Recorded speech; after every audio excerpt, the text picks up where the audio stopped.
Welcome everyone to this evening's coverage of the first free practice session of the finale of the Platinum Endurance Championship, the 12 hours of Daytona.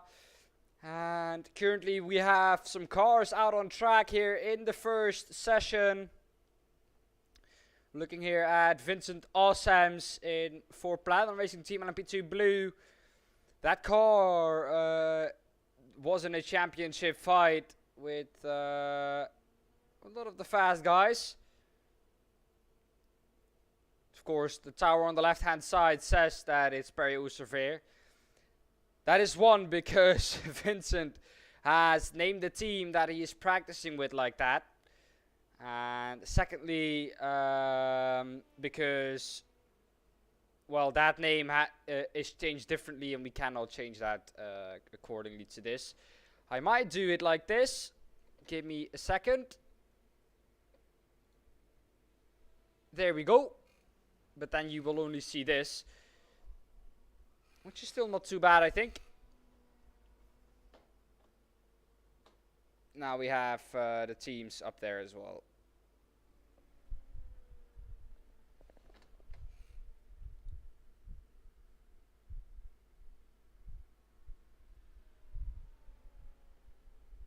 So, well, I'm going to be joined in a few moments by my man, Jake Smedley as well. So we will have a lovely chat with him. But yeah, we can take a look to the championships as well. It is Tempest Esports or Tempest Sim Sports LMP2 that are leading the way there in LMP2. Then it is ASR Blue in second with 48 points and Platinum Racing Team. And LMP2 Blue, the guys that are busy out on track currently. And the drivers who have spots 1, 2, and 3 are third in that championship. They're in a big fight with ASR Blue. And it looks like the first driver from ASR Blue is actually in P4 right now. So that could still be very close there at the top. Orion Race Team, Pack, GTE still in a very close fight with Astral Racing. So still very, very close. There are 2 points only between them. .X Esports Red, they are further down in third. But they have very close behind, only 6 points. JD Sim Racing, so still very close there. Also Astro Racing Mayorla also on 33 points. So everything still to play for third place and first and second. GTE AM Chris Racing is already crowned champion there. Akil Racing had a good middle of the season, but not really able to fight back in Silverstone. Then we have, as I quickly do this, we have a GT3 Pro. There it's still a battle between Fields Academy Motorsports and Austrian Sim Racers Orange and Tempest Sim Sport GT3. So Tempest could take the victory in 2 classes here if they have a good result in Daytona. And if they have the results going their way.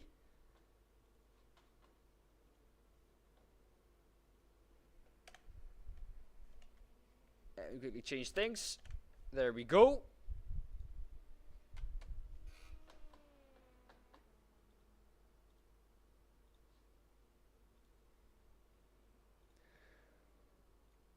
Then in GT3 AB, in the last class we have, it's ERC powered by FSP TV Rhineland. Yellow, they are just ahead of Team Kerstens. They are in second. They had a very good race out at Silverstone, the race that was not broadcasted sadly. But they had a very, very good race there. So they're looking to do exactly the same once again. And it is Bikes Online DS Racing 2 points behind that. So all up for grabs still in the GT3 AM class.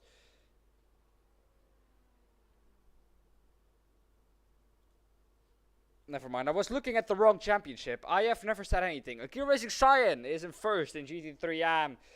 And they have almost been crowned champion. They need to finish in Daytona in a reasonable position to get points. And then they are champion. So that is not a lot to play for. Fields Academy Motorsports, 10 points out of Tempest Sim Sports GT3.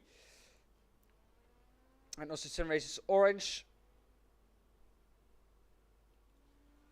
Then we have Chris Racing, already crowned champion, like I said, in GTEM.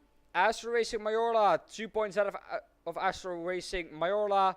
So Astro Racing is 2 points ahead of Astro Racing Mayorla. Very, very close fight that still. 3 points behind that is Orion Race Team PEG GTE.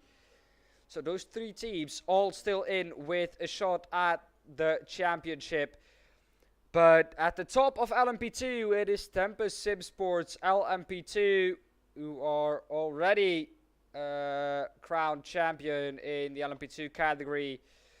That is a gap that is too big for Platinum Racing Team LMP2 Blue to catch up. They are also consolidated in second. ASR Blue not close enough to get to that as well. But still all to play for the third place in LMP2. ASR Blue is 3 points ahead of Rapid Racing Team Purple, and Cowboard Blue is only 12 points behind that as well. So still a lot to play for there. But yeah, like I said, it's going to be very, very close. And looking here at Winston Eckel, the fastest man in this session at the moment. Oh, that is a spin for him. Very weird point to spin there because he spun right on the exit. People are going to be coming out of the left-handed there.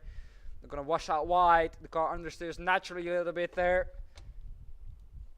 Here is the team that is in third. Benedict Hochleitner is in fourth at the moment in this practice session. Maybe running a different setup. Maybe running a little bit of a different approach to it all. We're going to go a lap on board with Benedict Hochleitner to see what the car does.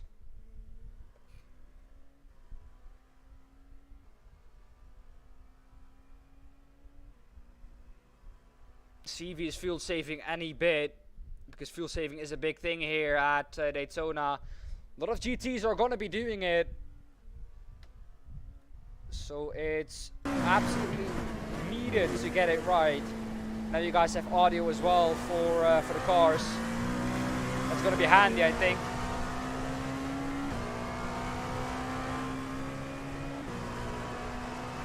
I think the sound should be good like this. Nothing too big, I think.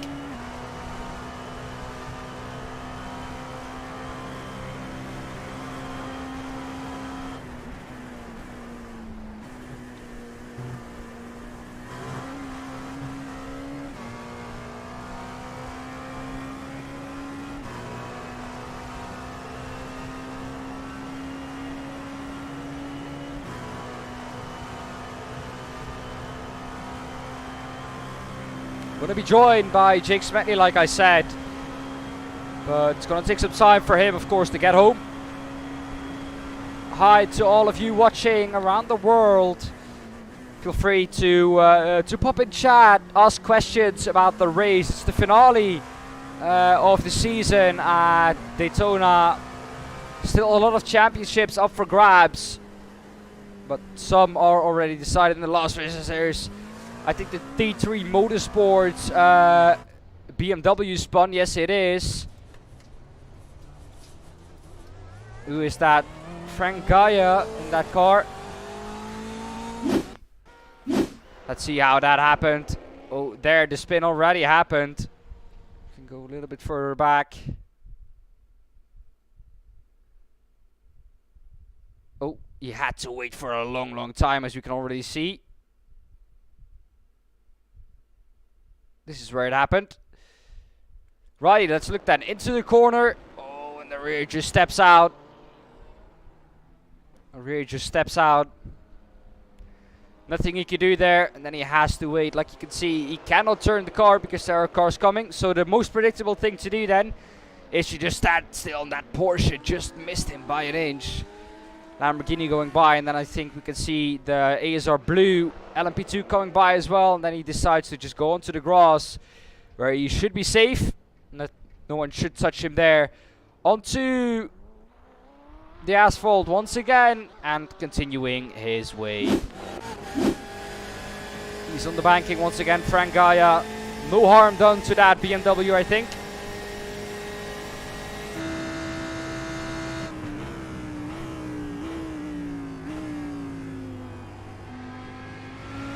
Yuri Matthijssen in the Lamborghini. 5 tenths off though of the Fields Academy Motorsports Porsche from Christian Streitenberger.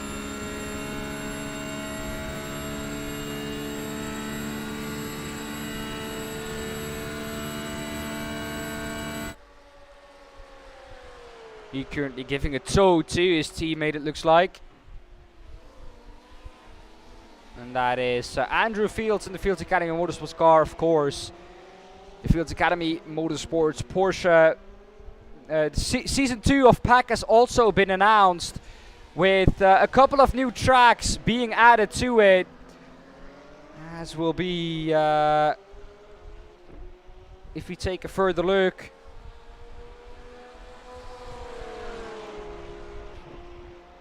the calendar will see some new tracks. Road Atlanta, Monza, and Nürburgring, Fuji, and Road America, all new to the calendar. It's Spa, the only one that will come back once again with the 6 hour, the season opener, the traditional season opener. 6 hours of Spa still there, of course. That will start the 10th of September. Sorry, I had to count the months there because I don't know numbers out of my head. So if I see 10-9 or 10-09, then I can't immediately link it to September.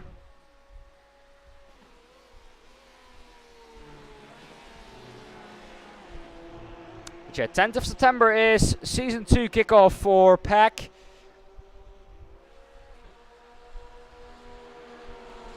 And it will be 6 hours of Spa, 4 hours of Road Atlanta, 12 hours of Monza, 6 hours of the Nürburgring, 8 hours of Fuji, and the 10 hours of Road America will finish it all off. And there have been some other changes as well.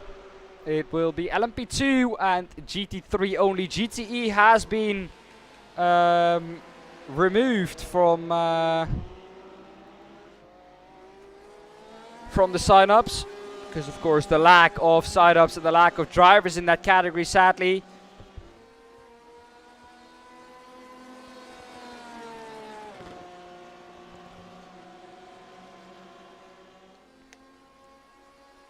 As we look with Thomas Fischer from Crips Racing.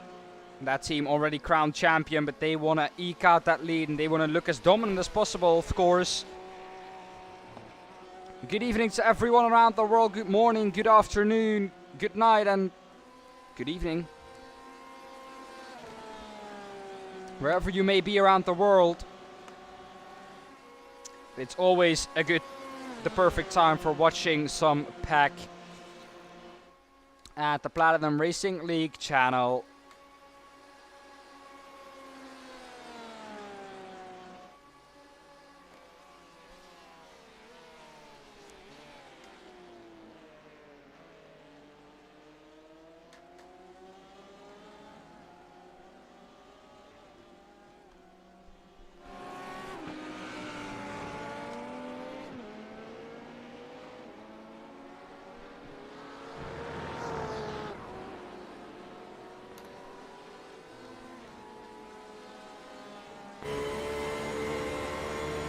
Well, like we said, it's got to be a mixed up season really. Next time we are in PAC, drivers are of course allowed to jump in the waiting room. I'll drag them in for a nice interview.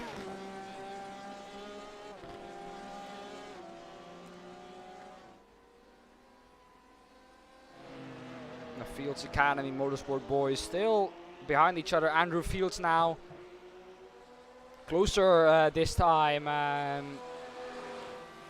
to his teammate. Drew Matthijs is still going around in the Lamborghini.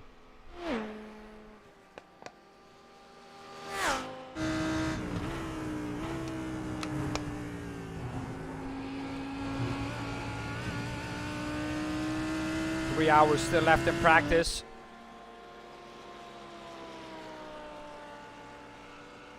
Of course, nighttime at Daytona doesn't really exist, since there is night lighting at this track. That, of course, will be used.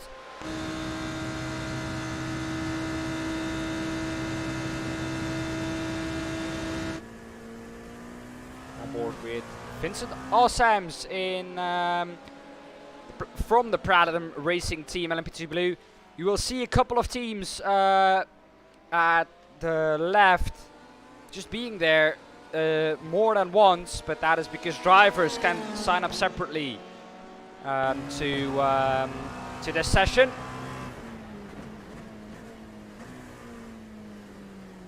So they can practice how they want to.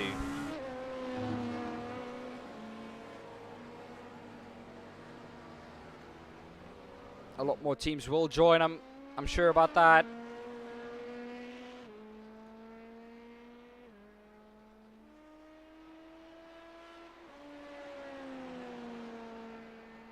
So if you're a driver and you're watching the coverage of the first practice of the finale of the Platinum Endurance Championship, of course this will not be done always, but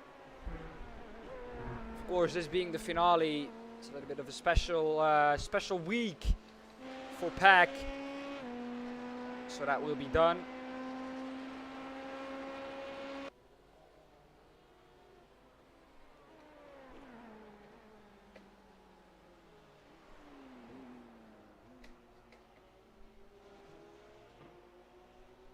As we see no one at the top of the standings. That's not quite correct. We have a couple of new drivers still in here this season, so that should be fixed now.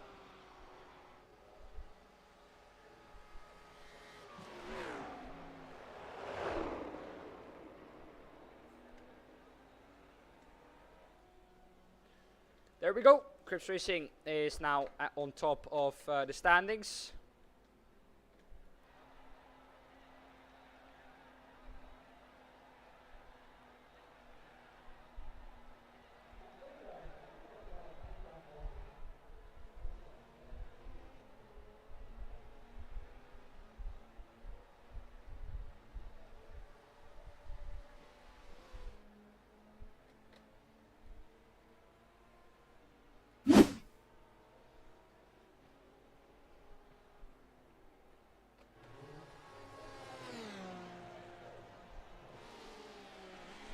We have Christian Streitenberger.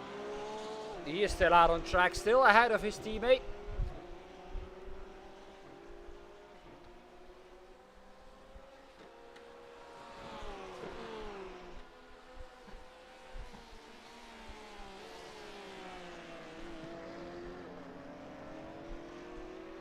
So Andrew Fields still behind him. They're maybe trying to do the fuel saving game.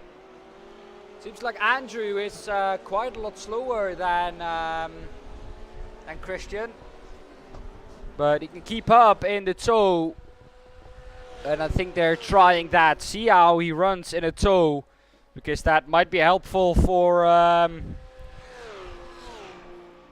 the race, of course. Also knowing their strategy as well. Papa Kersten's out there for Team Kerstens. They were placed really well before Silverstone, but then I think disaster struck for them at Silverstone, or before, or after Sao Paulo. They were placed very, very well. They of course had a very good race there, finishing second or third, if I can remember correctly, in Sao Paulo, the 4 hours of Brazil.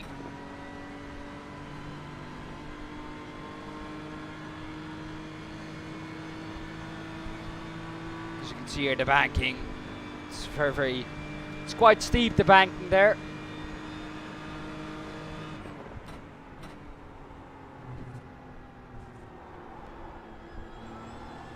You have to get on throttle really early. It's really something that you have to learn.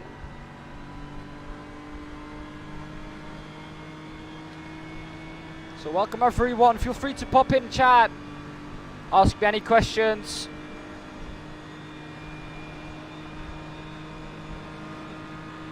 And I'll happily answer them.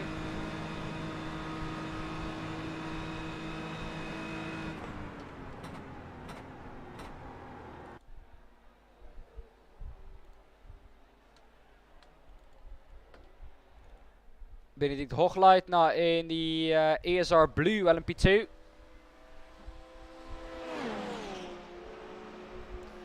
Still in P4. Just under 3 tenths behind, I think, Perry Oosterveer from... Yes, Perry Oosterveer from Platinum Racing Team LMP2 Blue.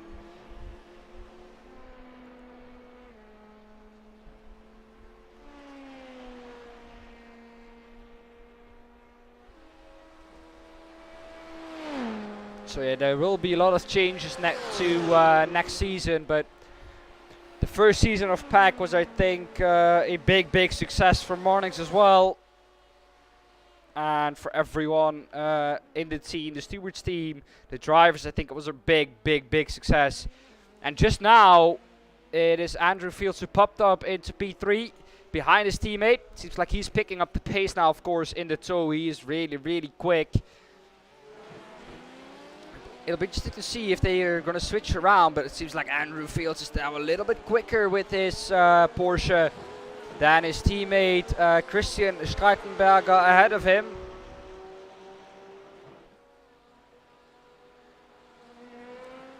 We're going to see once they get to the banking if he might overtake him.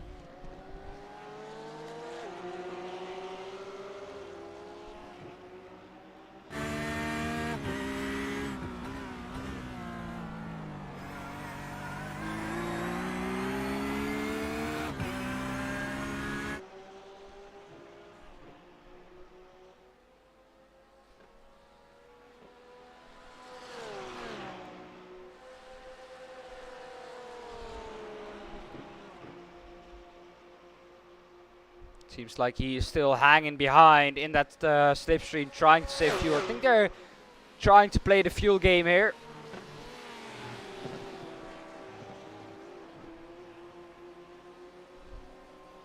Oh, look at how steep that banking is.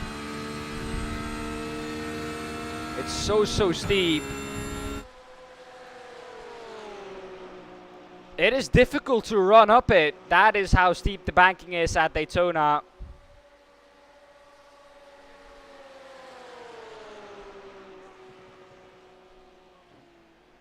Oh, but also close to the inside there, Andrew Fields.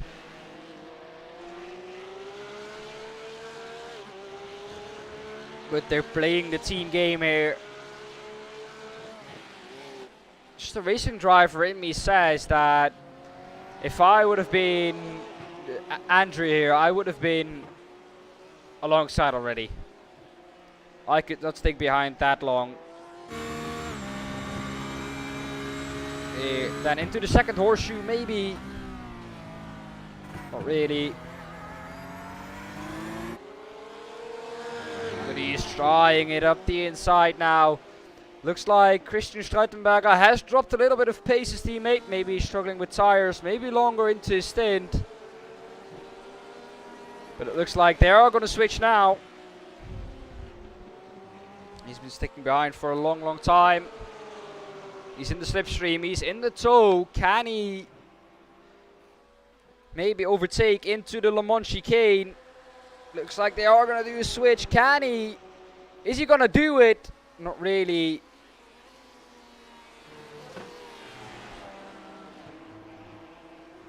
We're getting high already in qualifying. Sounds good for the race then.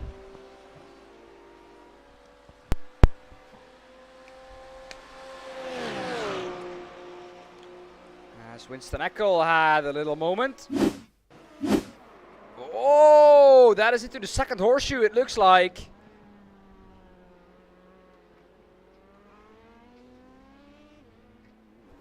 And the car just snapped out from underneath him.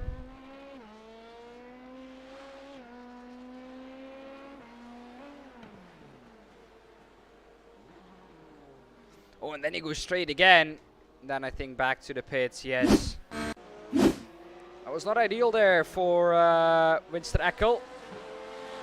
But hey, that's what practice is for. That's what practice is for. I'm on my own once again, yes. But if everything is correct, it is Jake Smedley who will be joining me in a couple of minutes.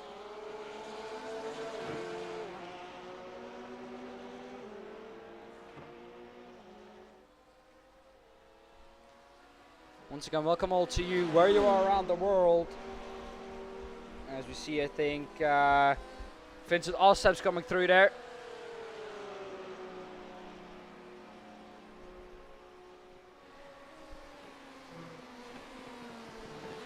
Andrew Fields now has backed off a little bit, I think. Maybe to try and get a run on his teammate.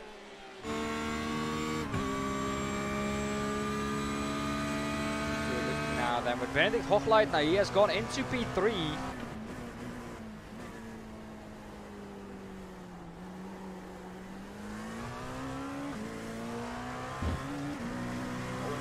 Oh, a lot of shape there.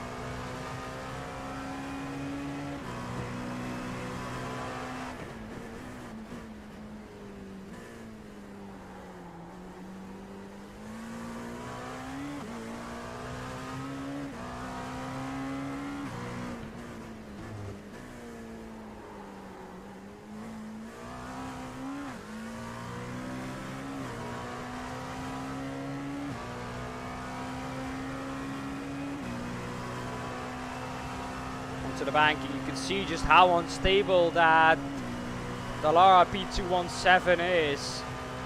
Tries to catch a little bit of slipstream of the GTs into the bus stop chicane. Lifts because he knows he's going to catch the GT3 otherwise in the chicane. Now he can catch him on the exit. A lot of understeer there though for Benedict Hochleitner. Just makes a chicane. And I can tow up behind the GT3, get a run on him around the outside, of course, in the faster car. And that is dealt with traffic perfectly. That was a perfect example of how they are going to be dealing with traffic. Traffic, of course, not a big part at Daytona, because it is such a wide track. It has such a lot of straights. But on the infield, as Benedict makes a mistake into the barrier, or does he keep it out of the barrier? He does keep it out of the barrier. But let's take a look at that if we can. You can't really go to Vincent Awesom's.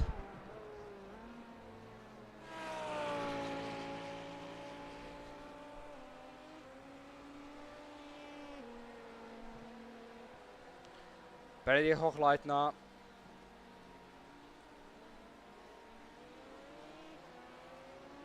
Big snap there coming into turn 1 for him.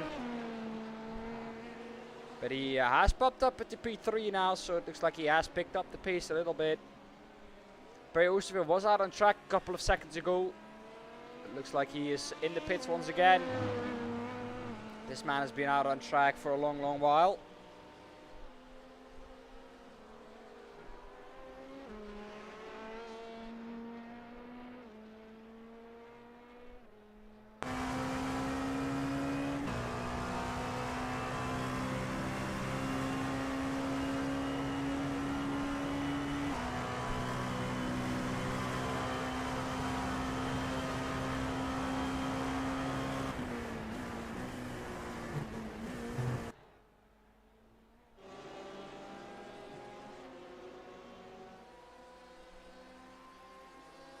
Shane McNeely in the GTE, or Shane McNeely in the GT3 being passed by a GTE. Once again, Andrew Fields behind his teammate.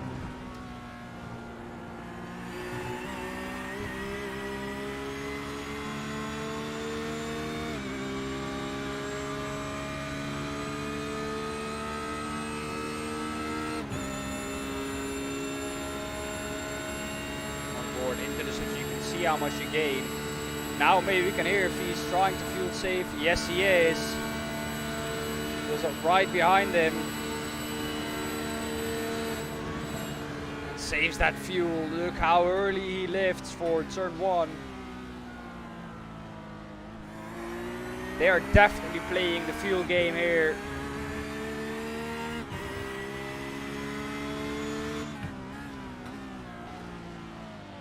Oh, but he is so close to the back of his teammate. You have to be so comfortable with the other driver ahead of you to run so close to him.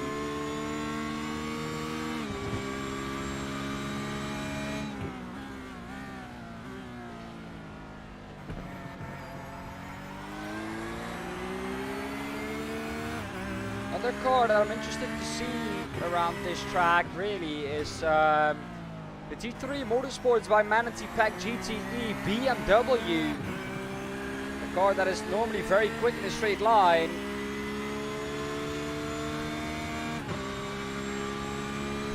And should be quick once again here because this has so many straights, I think. Really very quick, but very close to the back of his teammate now. Is he just gum drafting him almost? I think he is.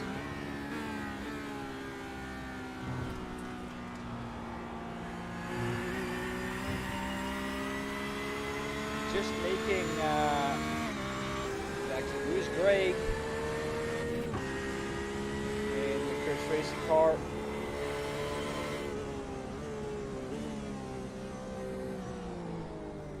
Oh, and he goes off.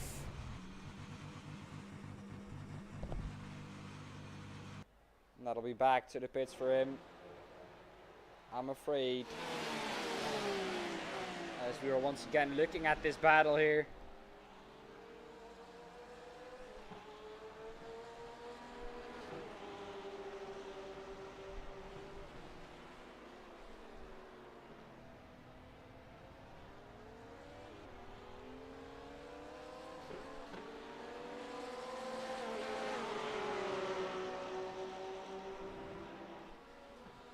This is quite close every time, so I think that is why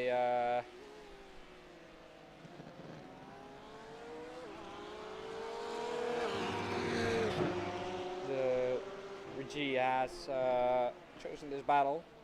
It's not actually a battle, but it is just strats, teams trying to work out the best strategy. Of course, you have to be down for quite a long time here, since it is probably going to take you around about an hour to get through a stint in these GT3 cars. So you have to be down to do it for quite some time if you want to simulate that and see what it is to run the slipstream. Do you get 2 extra laps, 3 extra laps, maybe 4 extra laps? But yeah, I'm interested to see.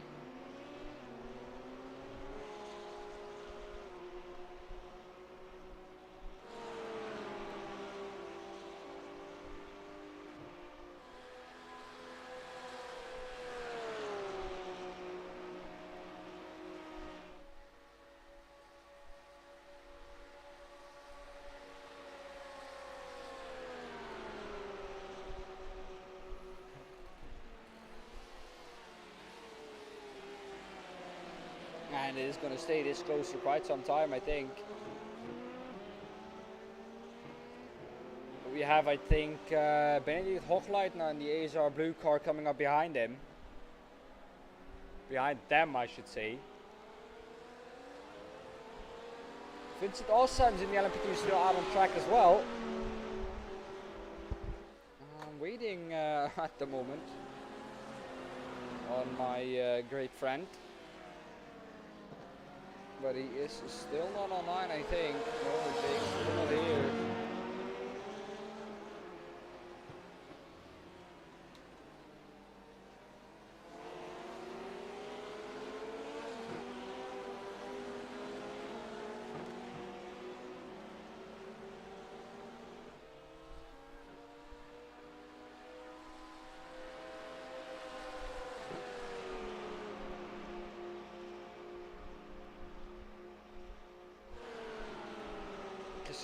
Streitenberger, the car ahead of Andrew, his teammate, both racing for the same team, but of course they can join in different cars in this series.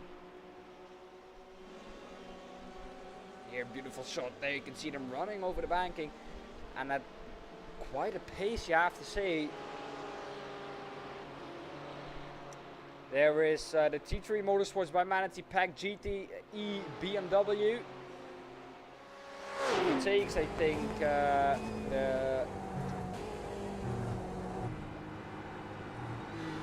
TCE Virtual Motorsports 2 car, Miles Owens.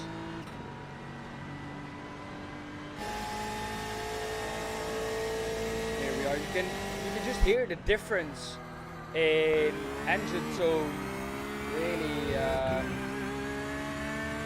if you're on board with GTE and the GT3 car from BMW, it's unbelievably different, but still so close in lap time.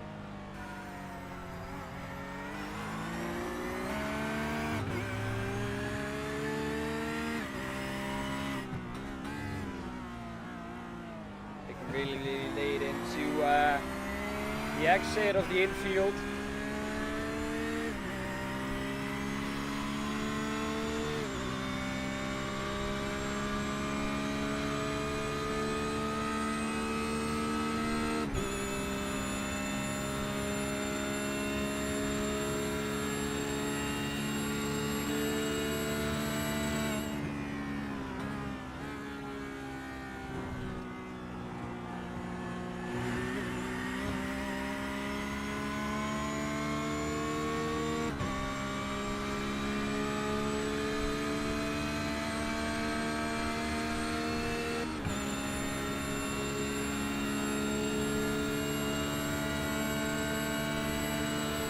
He's going to run properly once again. I know he's going to go around the outside. Can he do it this time round?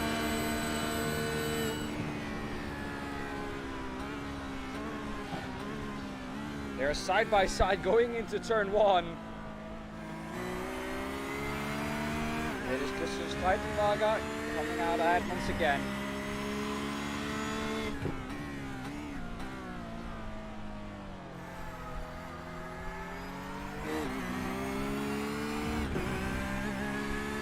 See how similar they are on pace.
Doesn't really work, sadly.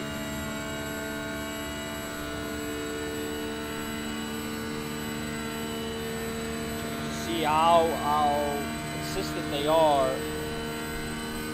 And another 46.7. They're so consistent. And I can go to Christian Streitenberger. He does around the same lap times.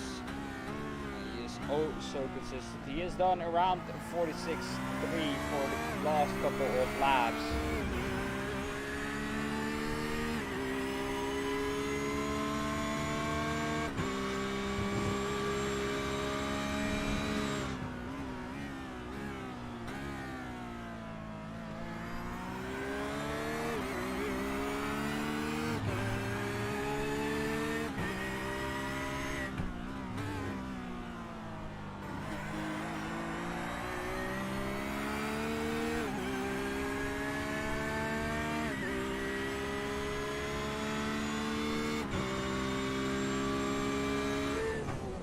Racing Team Black in the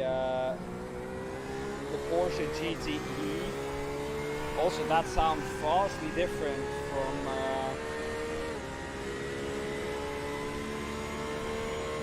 from the GT3.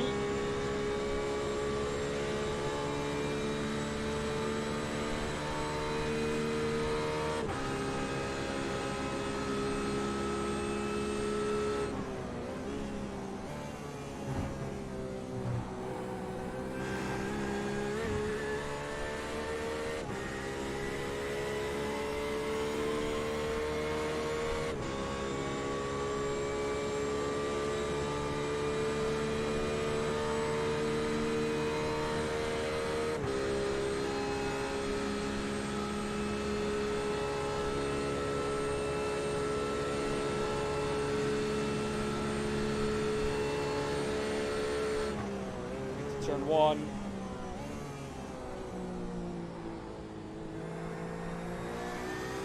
Very difficult to drive these cars. Quick. You can drive them well, but driving them well and quick without damaging the tires and using too much fuel is very, very difficult, and that is what endurance racing is all about, and that is why I'm sad to see really GTE field leave the grid, but yeah, they have to go.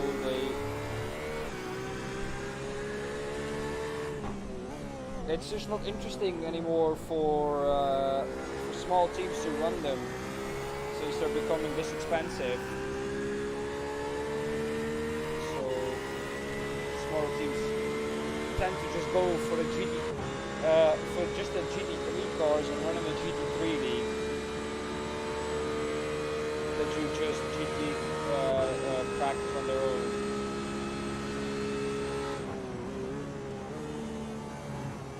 I mean, at one point it's going to be inevitable to see them leave, but yeah, as long as you can still see them, as long as you still have them. Tracks like Le Mans and everything. I love the class really.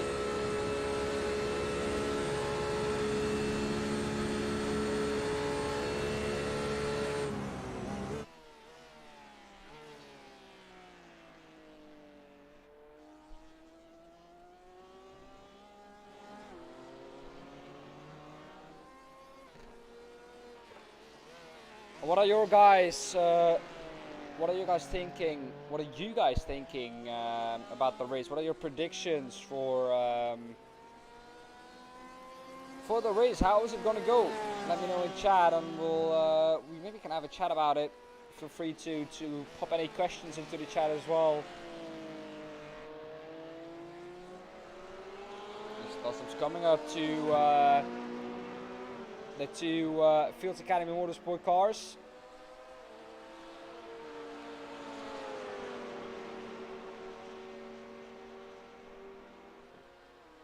And he's passed them already.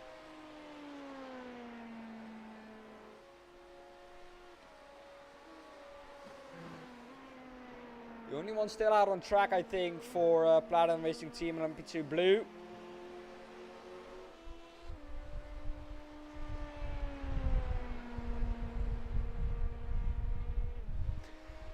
Temperatures, yeah. Temperatures will be generated, of course. So it can be cooler on race day, but it can also be way hotter on race day, or way warmer on race day. Yeah, temperature is not something that we influence in PAC. It's generated randomly by iRacing. Cloud cover is generated randomly by iRacing.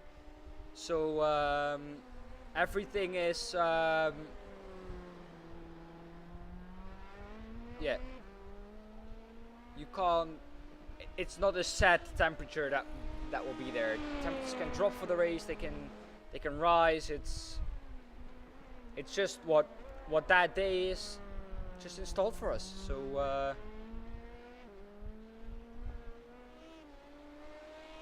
but yeah, the track temperature, we can take a look at it if we have it.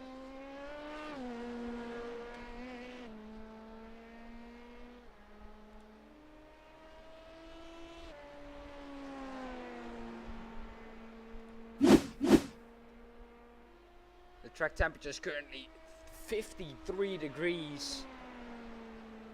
27 degree outside, but wow, that is oh so warm. That is oh so warm. Wow, I did not expect it to be that warm, really.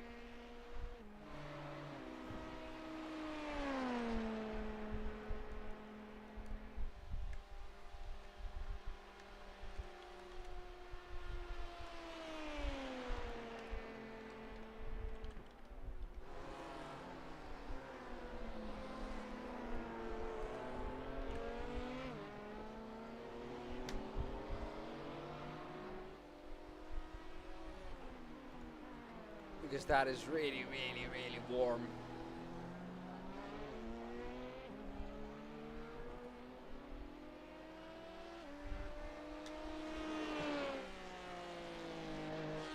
There is the T3 BMW car that I very much like to see out on track.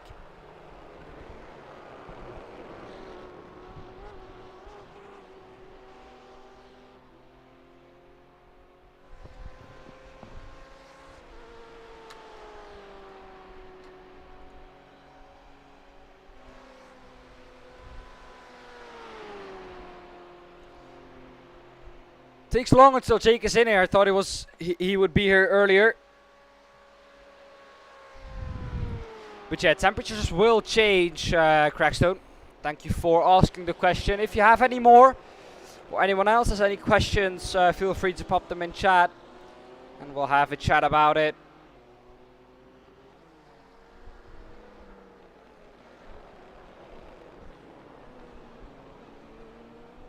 I just love the sound of that BMW. It's really, really, really, really good.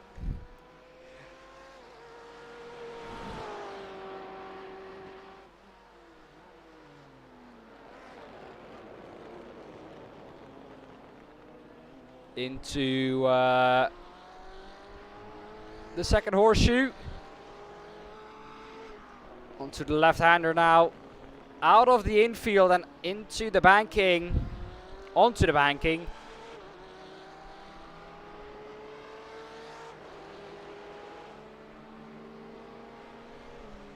The blimp cam from the Zeppelin.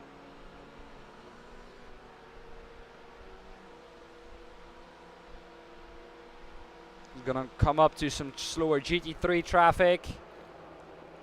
Let's see how he handles that into the chicane. They're quite similar here, the GTEs and GT3s. Is on the straights where they really make the difference. I think that's Miles Owens for the TCE Virtual Motorsports car. Yes, it is. He's currently running 6th in his class in practice.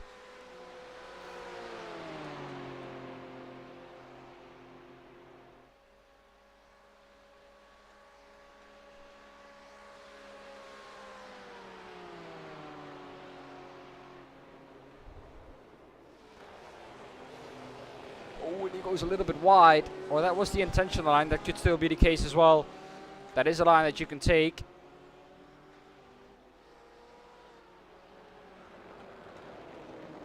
Vincent Awesome still going, still out on track. Let's see what he has done in terms of strategy. He is still in his first stint, it looks like.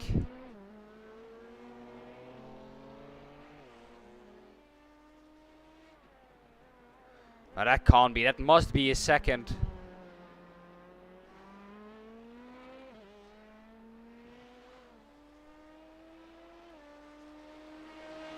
That must be wrong.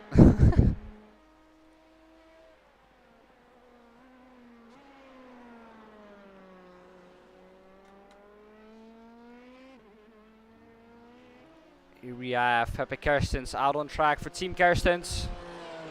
Like I said, they were looking good after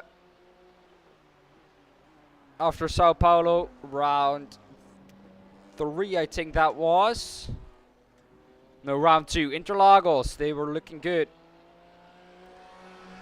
But yeah, they have really dropped off since Sebring, really. Sebring was a very good race for them as well, I think.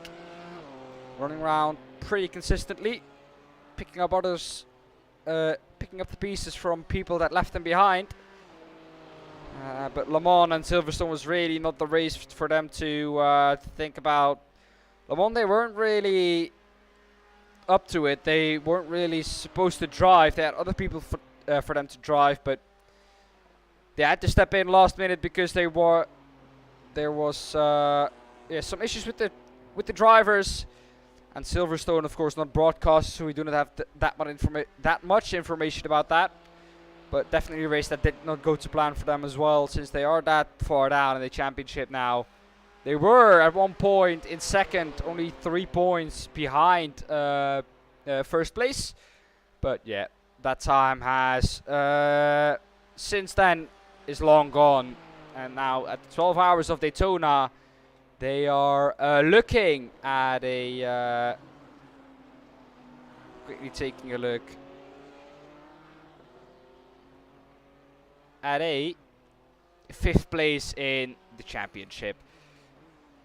Still all up for grabs for top 3 there for them. Bikes Online, DS Racing and YS Motorsports Blue, they have to finish far behind them.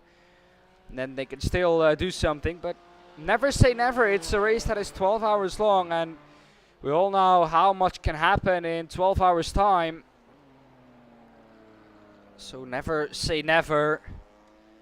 But yeah, since that time, it's not really gone to plan for them.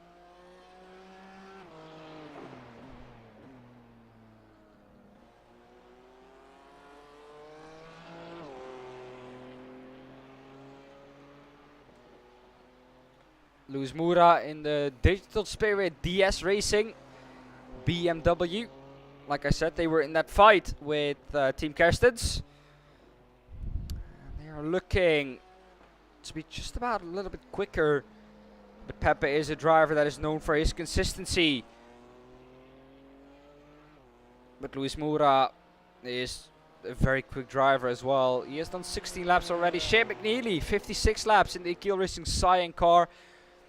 The one with the most laps in this practice session so far is the man in first place in GT3. It is Christian Streitenberger. He has gone into the pits as well.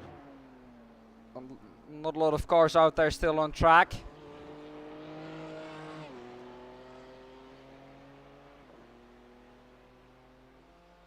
But yeah, the track temps are quite horrible, so we do not expect too much drivers out today. But yeah, he has done 67 laps in 2 hours and 20 minutes. So that tells you something about how many laps they are going to run in 12 hours. And I think to me that sounds like a driver who has been out for most of the 2 hours and 20 minutes.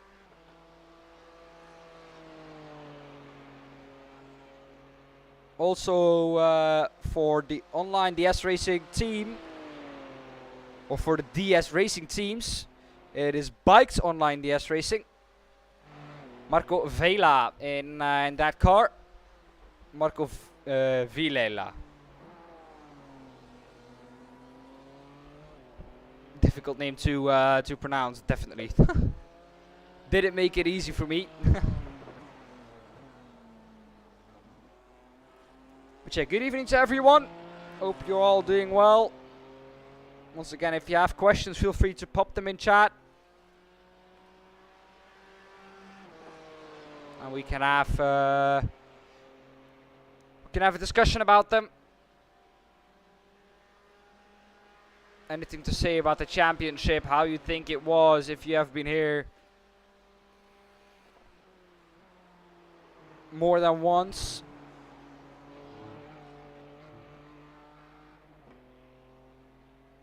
They're improving actually in Sector 4. Could this be a good lap then?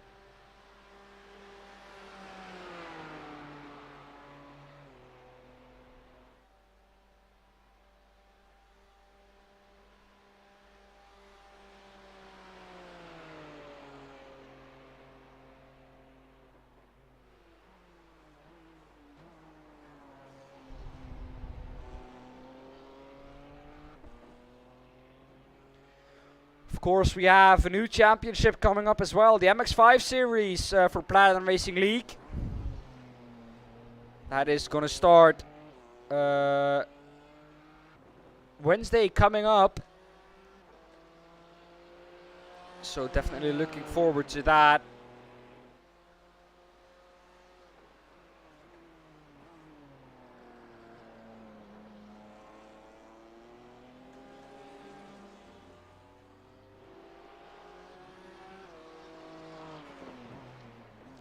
There are, let me count, 5 cars out on track at the moment.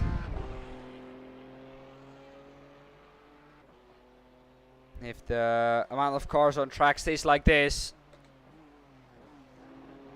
we will end the coverage at the 2 hours to go mark. Because there's no point for us then being here.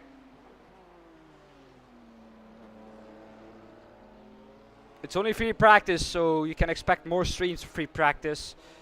But yeah, drivers have to run their laps because there is a set amount of laps that you need to run before you're allowed to even take part in the race.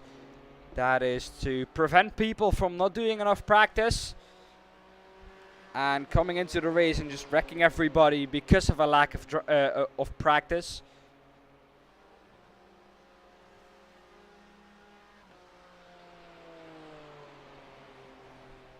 So that is why that rule is there. And I think it's a rule that has worked out for PAC. I think over the whole season. Oh, a little bit of a snap there from Miles Owens. Not really settled there with the car. The T3 Motorsports. BMW still out on track as well. Vincent Ossip's now into the pits. He's done 33 laps, so he's gone into the pits just after I said, is that even possible? Yes.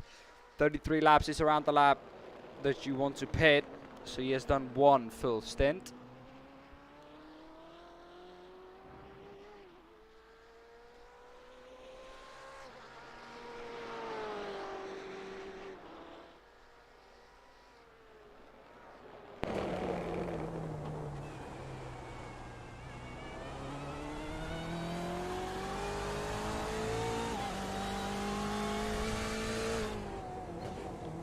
And here we go once again onto the banking.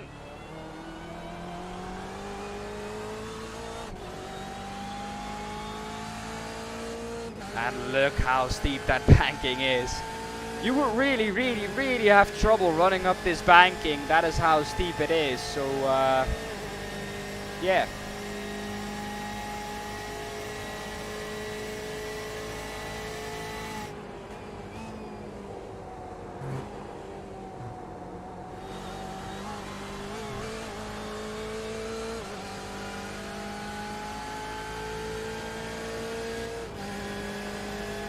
Pretty steep, huh? If you look at it like this.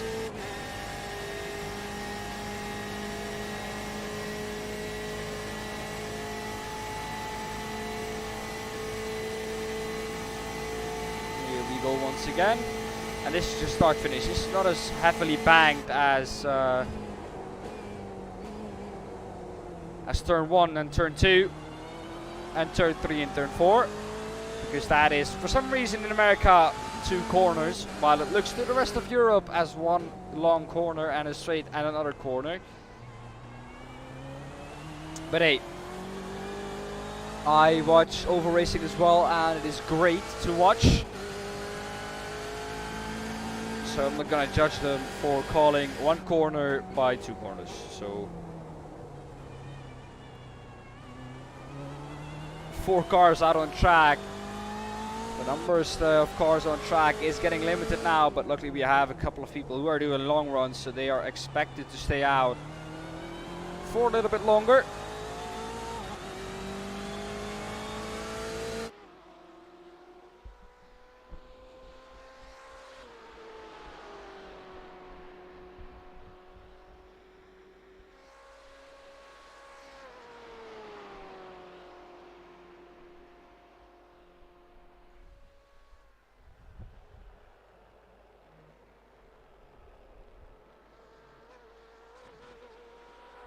This car is currently in second behind Crips Racing. Just 0.004 of a second. So that is something that they can definitely gain.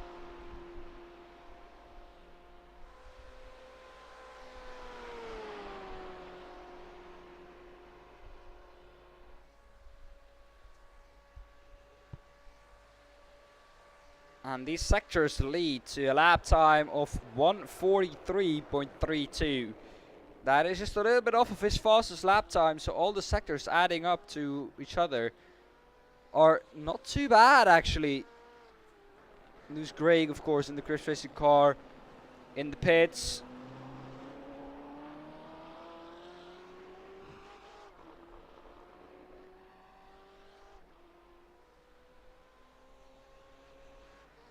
And he's purple in sector 1. Is he gonna push it to the max now then? I thought it was a longer stint from the T3 Motorsport crew, but looks like it isn't.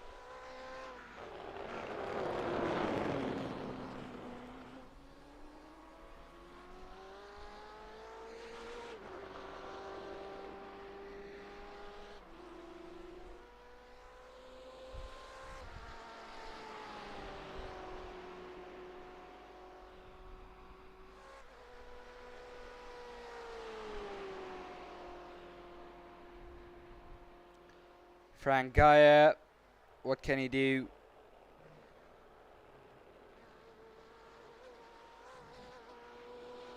.11.72.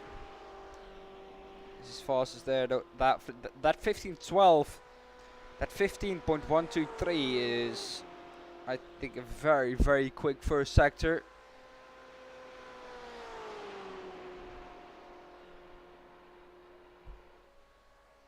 It's all BMWs except one Porsche out on track. No LMP cars.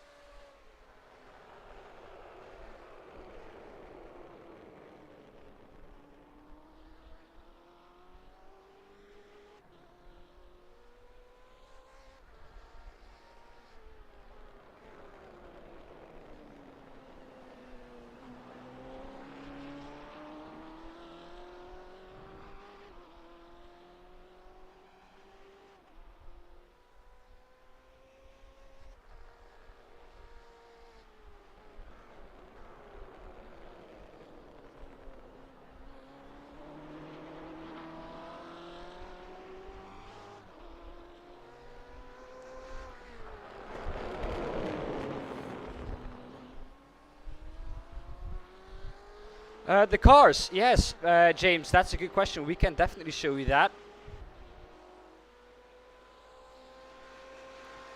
Here we have him. It is Lamborghinis, BMWs, Porsches, and Dalaras. Of course, the the P cars are all Dalaras. That is the only LMP2 that we have in iRacing, and the only LMP2 that is allowed in this championship.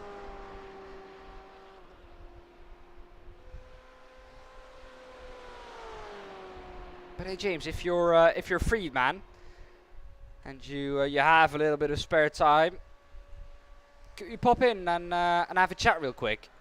Because Jake is said he would be here at least sometime, but hey, I'm now waiting for over an hour, and he's still nowhere to be seen. So if you have some spare time, maybe we can have a talk about the racing.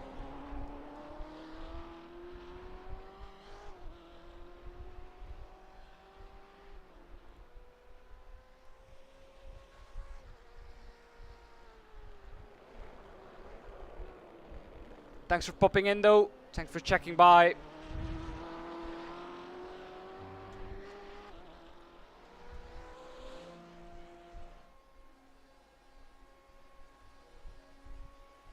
We said everything we could have said really. I think at this point it's just the racing that we have left.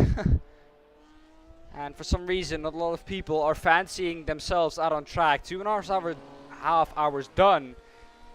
So we're over halfway now.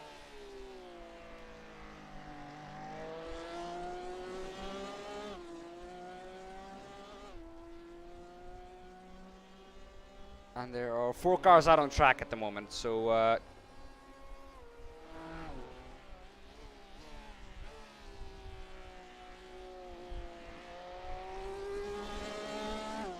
I will send you via this.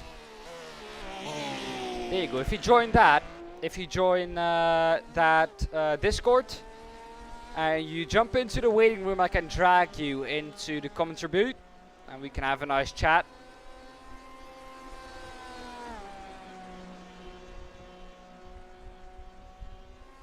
The SDK file, I think I can send you that as well.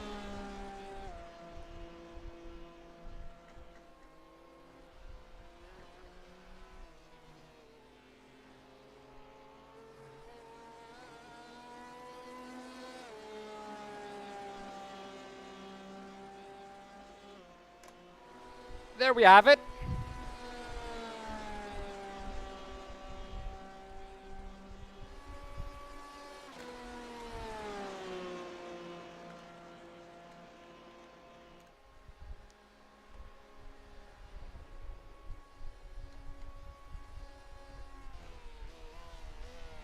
There he is. Welcome, James.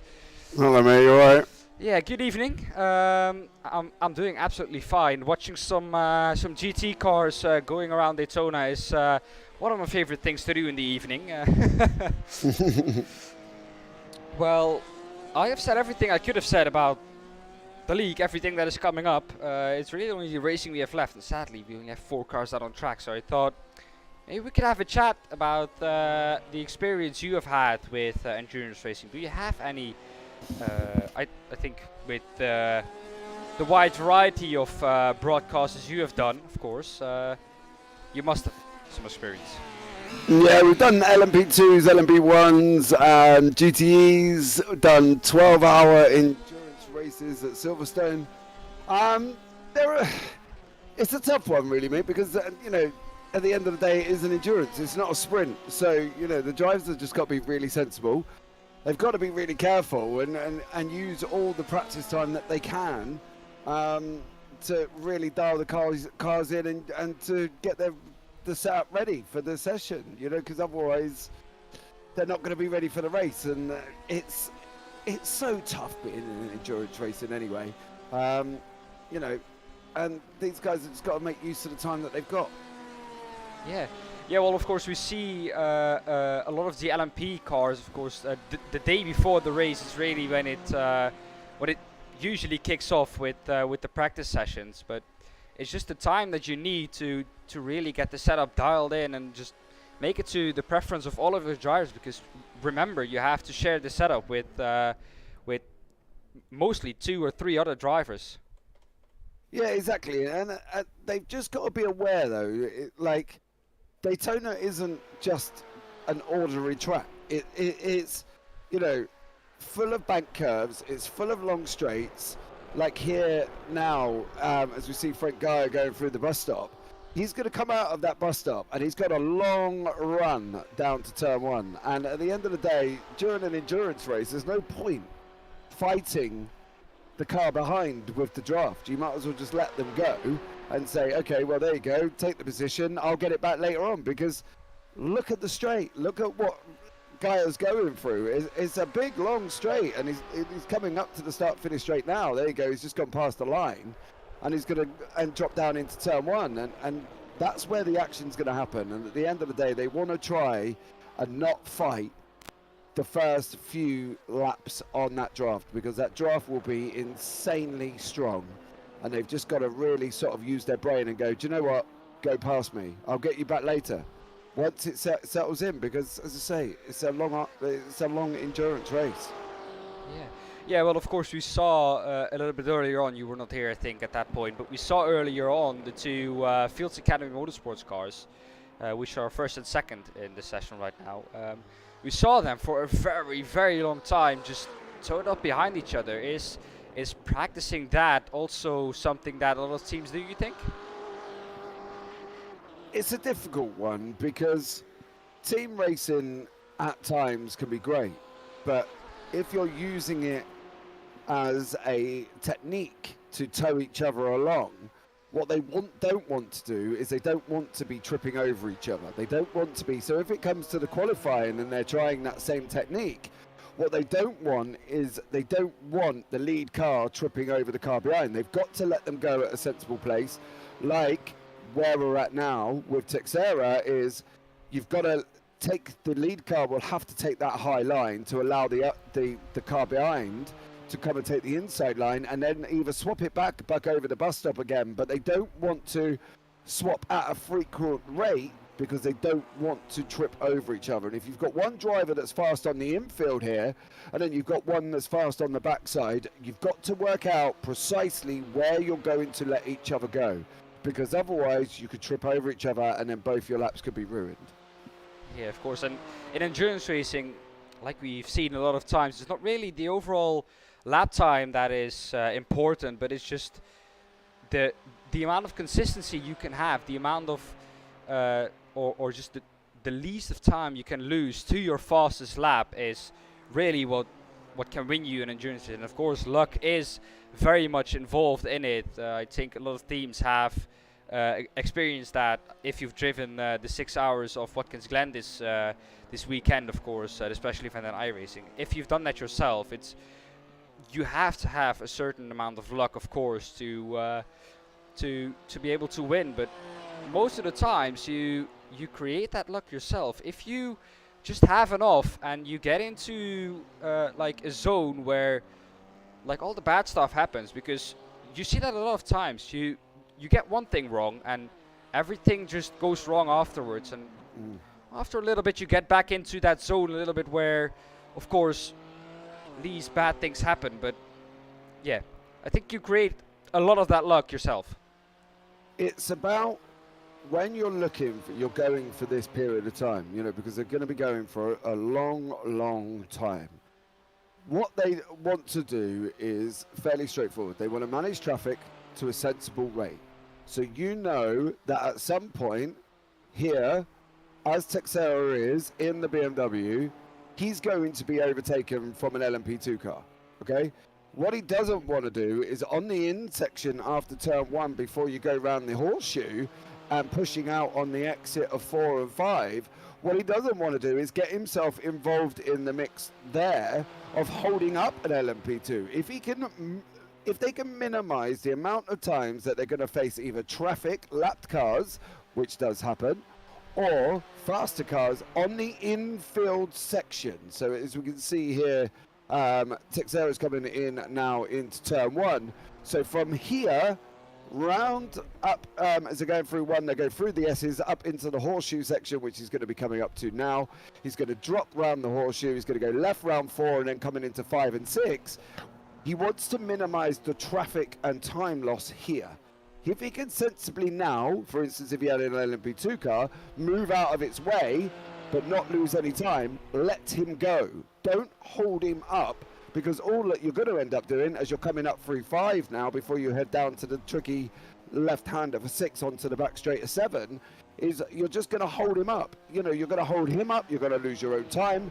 Just let them go and manage that traffic. If you can manage the traffic, keep the car on track, not get involved in any silly incidents, then you should be in for a good chance of being able to at least challenge for top 10, top 5, or even the victory. Yeah, of course we have different classes in each car class as well. So we have AM and Pro in both GT classes. LMP1, they're all fighting for that same podium. So that is an overall podium in that class. But we have different classes as well. How do you, I think, managing that for yourself as an AM car, if you're in a fight with a Pro car, do you want to risk that time loss really, or do you want to be sensible and let that Pro car go? You've got two choices. You can either risk it for a biscuit and see how it turns out and hope that you manage it, or the easiest thing would be is he's a pro for a reason. What I would look at doing would be to let him go and then follow him. Brake when he brakes. If he's doing quicker times, he's obviously got the time from somewhere. So trace him, go sit behind him, follow him down here, brake where he brakes going into turn 1, brake where he brakes going into the horseshoe.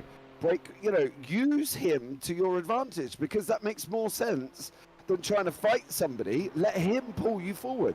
If you can stay with him through the bus stop and then head off down round 11 and 12, then obviously it makes sense. It makes sense because he will pull you into the next car and just allow him to pull you forward, because at the end of the day, use the traffic that you've got.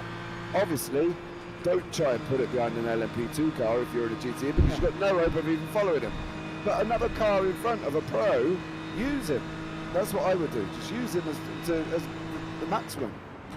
Yeah, and of course, managing traffic is different in each class, because GTE has slower cars and faster cars, and LMP it is the fastest class, so it has to manage traffic. It has to manage getting past traffic and not being passed.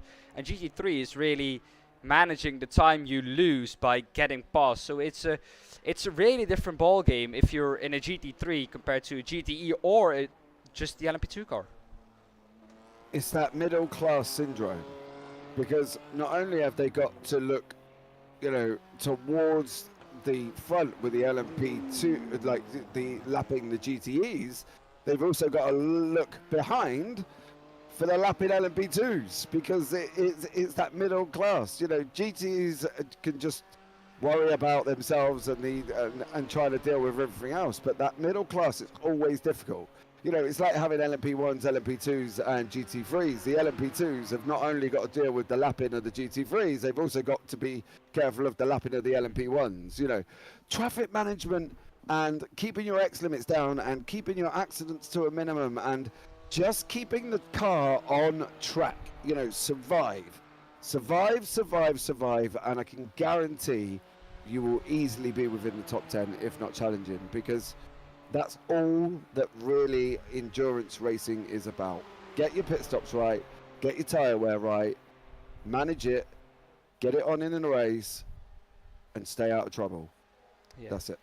Yeah, you said tyre management there, and that is something that I wanna go deeper into, because I did the 6 hours of the Glen this weekend, and after one stint in 53 degrees, which it is out on track right now as well, in 53 degrees, after 40 minutes my tires were around the 50% mark, and my teammate got in and I said, mate, there's no chance of even doing a double stint. It's not worth it. I tried it. I had to come in 11 laps early because I had no tires left.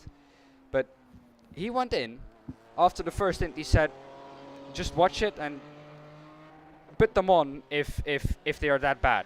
He came in, he stopped in the box, we looked at the tires, his tires were 75%, and at that point I was asking myself, what am I doing wrong? But why are my tires double the amount weared out than my teammate? To me it made no sense, but then if you go and look how you turn the car, there just goes so much into getting those perfect stints, because it's not about the fastest lap time, it's about strategy as well in endurance. You've got to think that everybody will drive differently. Okay, I will drive differently to you, you will drive differently to somebody else, and so on and so forth. And you gauge what your strategy will be to who is getting in the car. So if I know that, say, I'm following you and I'm quite soft on my tyre wear because I brake a little bit earlier, I don't go in heavy, I let it go, but then I know that you're coming up behind me and you're a bit more different in your braking zones, you're different, bit more heavy, I will change tyres and give you the fresh tyres and say, right, there you go, off you go. Because at the end of the day, there's no point me sending you out on my tyre wear and then not having to, not having the grip there come the end of your stint, because your tyre wear will be down to like 25%. Yeah. You've got to, gauge the driver list, gauge how everyone drives, get them in the car, use these practice sessions, get them in the car and say, do you know what? Go for it. See how you get on. Can you double stint them? If you can't double stint them, we know that that's not going to work. Yeah. Well, and how difficult is it really to work together with 2 or 3 other drivers? Because, of course, the setup will not be favored to, I think anyone, if you're in an AM class, do you just go with it differently than you do in the pro class? Because in the AM class, of course, you have two or one driver that is really quick, but two or one driver that is slower. So do you adjust the setup to the slower driver so you make the slower driver considerably quicker, or do you adjust it to the pro driver so you can gain that extra 4, maybe 5 tenths over a lap? You want to realize what your strengths and weaknesses are. If the fastest driver is going to go off on the start, right, which is fine. Generally, that's how it works. Your fastest driver goes fast. Then you might put your middle driver, your slowest driver in, and then you'll finish off with a middle driver or your next fastest, however it works. Because at the end of the day, you'd rather lose time in the middle than you would at the end. But setup-wise, if the slowest driver can't use it, if he cannot sit there and say, I can't get within half a second of your time, or a second of your time, then you've got to tweak it a little bit to try and give him a help, because that second, as the race goes on, each lap is a massive loss. You're 45 seconds down the road if you're doing 45 laps. It's you've just got to gauge your setup by how each driver is. And at the end of the day, these guys should be experienced enough, to be able to gauge what they've got in front of them and gauge who their teammate is, because I'm going to want to presume that they have raced together before and they know what's going on and set the car up accordingly. Yeah. Well, and of course I've done some events as endurance. It's 24 Hours of Daytona. I've done it beginning of this year, and I was never really comfortable with the setup, and no one really was in the team. But if you drive it for long enough, you know how to drive it. But is that thing of being confident with the setup and being confident with the car, is that something that you want to aim more to than the speed really in endurance racing, or do you still want to keep a little bit of speed in it? Okay, if you're driving, for instance, let me put it into perspective, if you're driving a car that's like an ice skate, you're not going to be able to drive it. You're not going to make time. It doesn't matter how fast the car is. If you cannot control that car, it doesn't matter what the setup is. You need to be able to control that car consistently doing the same times, like we see the GT3s on the 145s, GTEs, 142s. They want to be able to consistently do them times. If you're not consistent, and 1 minute the car's just doing random things, it's not right. Get it balanced, get it settled, and get them times in consistently, because otherwise it's just not going to work for you. Yeah, well, I think we've touched everything about traffic and everything now, but we haven't touched the thing that no one can really do anything about, and that is technical failures with of course your own rig, your own steering wheel, your computer maybe giving up. Of course, that is not something that you can do anything about, but just the simple things matter sometimes. Checking your pedals, do they work? Checking everything. How do you go with it if you do an event yourself? Before you get into the car, do you check your pedals? Do you check your gears if they work? If the upshifts, downshifts work? If the buttons work? How do you go about it? You've got to look at it at the end of the day. If you've been in your rig and you know that there's been some issue with your pedals or issues with, I don't know, something, get in, well before the race starts, because you want to get them configured again. Get your, IRFFB if you're running it. Get it all set up and go. You cannot, in any shape or form, control power outages. Yeah. You can't control equipment failure. So you can only do what you can do. And at the end of the day, if it goes halfway through, what can you do? The car will reset back to the pits after probably putting you in a wall or whatever, but there's nothing you can do. You've just got to go in there, test your pedals, test your gears, make sure everything's set up ready, make sure you're well prepared for it, and go from there. Get in there an hour before the race, try it out, get it set up, because, as I say, you can't control it when the race is happening. Yeah, of course. that is something that is just luck based. If it happens, it happens. Luckily, I've never had it in iRacing, but back when I was like racing in the top classes of Project Cars 2, I had it so many times that something happens. And have you yourself experienced it ever that your wheel just stops with it? It just stops working? I've had it where it's disconnected, and it's just I've turned left and the car's carried on, and nothing's happened. But then I've had it when I've been broadcasting and stuff as well. So my computer blue screened right in the middle of a broadcast. Couldn't help it. Just cut everything off. You can't. It's things like that. I managed to find out what the problem was, and it was the wonderful GeForce experience decided it was going to try and update my computer. But at the end of the day, I didn't know what it was. It just all of a sudden come up and just went, nope, no more. Computer says no, you're not doing it. Yeah. So it's a tricky one, isn't it? Because at the end of the day, there are things that we can't control, and we've just got to make sure of what we can control is right. It's ready. It's done. It's set up. They've got a long time. They've got a very long time on the race, and they need to make sure everything is working and get the guys out well before. Get them in an hour. Get it all set up, ready to go, because you've got to. Otherwise, it just can all go wrong. If you jump in the car and you go, oh no, my pedals aren't working, or my gears aren't working, it's like, well, you kind of should have checked it before you started. Yeah. Well, I myself had, of course, experienced it, but it wasn't a sprint race. Well, I'm lying. I had it once in an endurance race on Project Cars 2, but of course, normal Project Cars 2, that is a vastly different endurance race than you do in iRacing, because you have to split it up in 2 hours, because it's kind of like the idea from the 24-hour series that sometimes just splits 12-hour or 24-hour or 24-hour races up in 2 days. So they do it on Saturday, they do it in the just normal daylight, and then they go to sleep, they wake up Sunday, and they start when it's daylight once again, and they finish it in the evening / night hours. So of course, when something happens then, you only lose like the laps from 2 hours. Still, you're out of it, but that could happen to someone in front of you as well.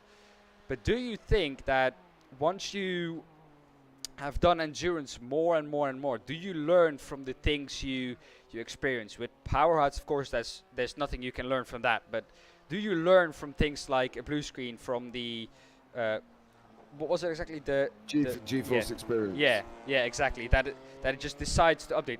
Do you learn from those things? Do you adjust to, do you put something in your configurations different that it doesn't do it automatically? Do you learn from those things? You should. You every time you go out on track, or every time you do, or something happens, generally you should learn from it anyway. At the end of the day, if they're not looking at it, so for instance, for me, GeForce experience was a nightmare. It killed everything in the middle of a broadcast. I couldn't get it back in time to finish the broadcast. It was just horrendous. So what I did is I just uninstalled it. And then before I start on every other broadcast, I basically just make sure that things that aren't needed to be on the wonderful world of Windows, that, as we know, decides that it wants to run 500 different things that you don't need. Go through them. Take off what you're not needed. Make sure that when you're in a race, you have literally got iRacing and, as I say, IRFFB if you're running that, or whatever. Just make sure you've got the bare minimum on, and nothing is scheduled to download or nothing is scheduled to update, because at the end of the day, if it does update, that's on you. You need to make sure it's exited, turned off, and cannot do anything while you're in the race. Yeah, well, let me tell you a story here. And it's not a story about socks or anything. It's Hey, there's nothing wrong with socks, mate. Yeah, mate, I tried it. So for the people that don't know, back in the FBL community, I will put a link in the chat shortly, so you can go subscribe to them as well. They do great events as well. We were talking about driving or just driving with socks. So in the sim, of course, not in a real life car, but in the sim. And I was like, socks? Hell no. I mean, if I drive on barefoot, just I get blisters. Socks, I just imagine them wearing out after 20 laps, and I have a big gaping hole in them. And but I tried it, and to be honest, it's not that bad. You have just that little bit more of a feel in the pedals when you go around. So Yeah, and that's the thing, right, as well, because I thought, do you know what? I'm going to go for this. I'm going to try this. Now, recently, it's been hot over in the UK, right? It's been horribly hot. Yeah, and here it's as well. just been muggy and everything. So I was like, do you know what? I was walking around in bare feet the other day, and I was like, I'm going to jump in a rig, and I'm going to do a race. And I did the VRS at Hockenheim. Unfortunately, it's in the dark. Wonderful. You know, I'm not overly experienced at Hockenheim, don't get me wrong. My IR is, 1,500. But, at the end of the day, look, I spend more time in the booth than I do in the car. Yeah, me as well. But, at the end of the day, I thought I've got to jump in and do bare feet. And I nearly got, from being at a 138.2, I think it was, I nearly got my lap time down to a high 136. Now, my fastest is I think it's a 137.01 or something. It's very nearly at the 136 mark. But I'm actually finding, and this might sound really weird to everybody, if anybody's listening, please don't slate me off in chat because, look, it's my prerogative. I'm actually where's finding... he going? Yeah, I'm actually finding bare feet being a lot easier. Yeah, where are you going? he found an escape road there. Yeah, that's a very different way of going up in that one. But yeah, I'm actually finding bare feet a lot easier. So guys, if you are in chat, let us know what you're driving. Do you drive in shoes or socks or bare feet? Maybe see it. Well, there you go. Look at that. He's gone straight through. He went behind the outboard. Yeah, he's jumped into some poor American's barbecue and started nicking their sausages on the way out the window. He's clearly Texera is hungry and needs to feed him. So if you are a teammate at Texera, please go around and drop him some Pringles or something, because clearly he's a bit starving there, nicking the hot dogs and the beer off the barbecue. So there you go. Bless him. But look, this is the thing. I found bare feet currently a lot more comfortable. But that's just me. I don't know. Up to you. What are you in, Dan? Are you still driving socks? I was normally driving in I had shoes on, not racing shoes. I am expecting one, but Monix still has to send me them because of course we had the story of starting the karting team, but the suits still have to get the sponsors on. But the boots and gloves, they can be sent to me. But Marnix with his things, he's a very busy man, so he always forgets to send them. But I expect them sometime soon. But yeah, so I've always been driving in shoes, but I did it, and you have so much more feel. And I actually found in just the telemetry I watched it back, I could be so much more precise on just throttle application and just the brake, just going off the brake. It was just such more of a shallower line than just going on it and immediately going off it. So I think that's the thing, Dan. I think at the end of the day, right, it might be the fact that you're just too afraid to push the brake pedal too hard because it hurts your feet. You know what I mean? So you're a lot more softer on the brake, because at the end of the day, I don't want to hurt my little toes. They're there for a reason. I don't want to damage the poor things.